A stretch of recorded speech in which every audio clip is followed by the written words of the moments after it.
begin with breaking news as federal agents search for the people responsible for the Boston Marathon blast. Now, they searched an apartment near Boston for several hours overnight, but so far, there's no word on any arrest. Yesterday's bombings happened right near the finish line of the marathon, and it killed 3 people so far.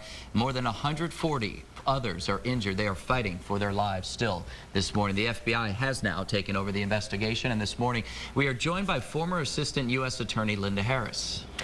Now, first, in something like this, when something like this happens in such a large place, where do you even begin with this investigation and to start trying to narrow down who is responsible for this? Well, the FBI, of course, has a lot of experience and expertise in the area of domestic violence. They investigated the Oklahoma bombing, for example. Before there was a Homeland Security, they were responsible for all domestic terror. So they have a lot of things going for them. They have a couple of devices that did not explode. They can take that, they will analyze it, they will be able to tell what materials were used to make these explosive devices. From all indications, they are well involved in the investigation. Of course, law enforcement can't release certain information. You immediately said domestic terrorism. How do we know that this is domestic and not international or foreign terrorism? Well, when I used that term domestic, I meant on our borders. Okay.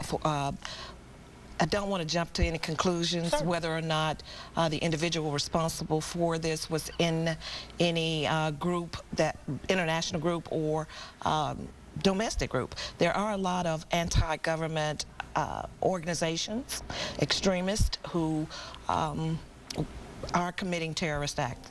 There's an increase in that, but we don't know yet. This investigation is very early.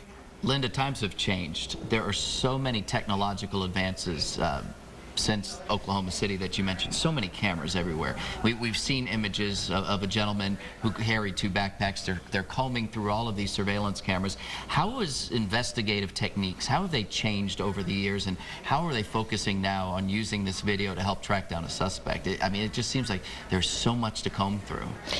Absolutely, there's quite a bit to comb through. I think hopefully there will be some footage.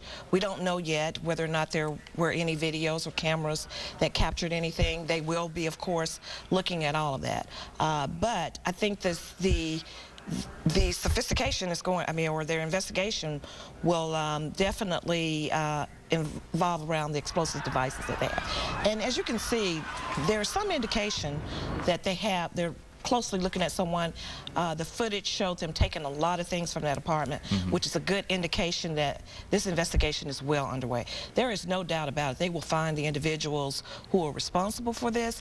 The federal government has pledged this full support to Boston. The federal agencies will be involved. These individuals will feel the full weight of the federal government, and they, or individual, will be brought to justice, no doubt about it. When you have a federal investigation, you're talking about the federal government, how does local law enforcement actually assist or help, or what will be the role of the local law enforcement there in Boston in this investigation? The FBI will be the lead investigation agency, and they will direct the investigation. They will instruct the local and state agencies, other federal agencies.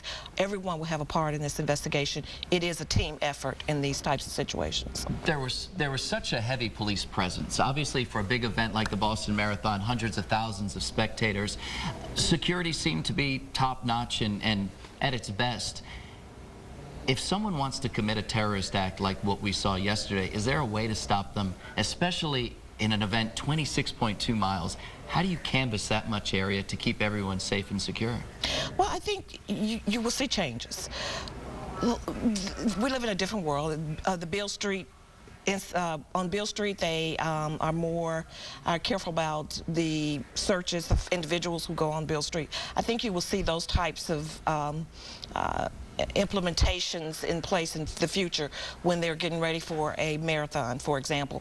Or you could put people at different points, maybe every mile. But the world is changing. So we as individuals also have a responsibility to help law enforcement. If we see something that is suspicious, you should report that. We all, as a nation, have to become more vigilant to try to prevent these types of things. But I'm sure that law enforcement will become more vigilant, that you will see an increase in securities at the airports, at different locations as a result of this. And it's warranted. Yes, absolutely. Heightened alert at this point. So I think we all, as a nation, have to, of course, be vigilant. Absolutely. All right, thank you so much, former Assistant Attorney Linda Harris here discussing that part of it. I just wonder, how do people get back to feeling safe after things like this happen? Of course, they'll feel violated, but there will be an increased security, and I think that will help to get them through this. And you know, let me just end by saying my thoughts and prayers are also with the people in Boston who have been affected by this incident. Certainly. All right. Thank you so for your much. time. Thank you for being with us.